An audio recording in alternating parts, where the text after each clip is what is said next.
American pharmaceutical company Yamo pharmaceuticals ने एक clinical trial phase 2 का on a drug L179 submit किया international society for autism research के annual meeting में। इनके 12-week randomized double blind placebo controlled crossover study में they found very positive changes in the children who were studied during this process as part of this research।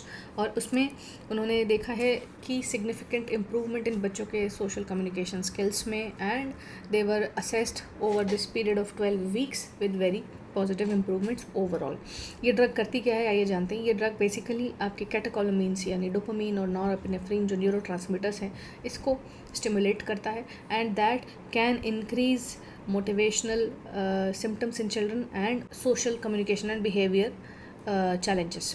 These are by far the most promising results by any drug. Now, how should we look at it?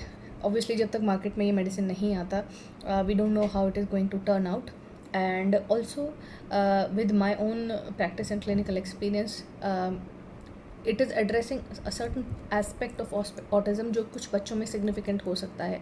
And if it works on that degree, on that neurotransmitter function, on that receptor basically, then we can see a lot of improvement in the child overall.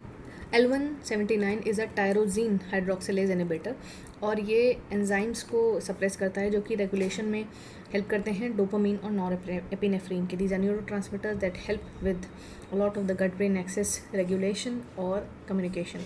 Autistic बच्चों के brain में कुछ areas हैं जो hyper stimulated होते हैं because of the neurotransmitters and this drug can then block the enzymes that are producing more of these neurotransmitters basically and this can lead to better regulation, better mood and functionality, but case to case basis this can vary. Some more things to know about this drug.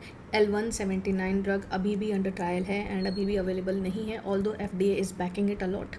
Also इससे जो Vineland 3 socialization scores हैं VSSS की जो scoring autistic बच्चों के लिए की जाती है उसमें exceedingly promising results आए हैं, so which is a very positive sign.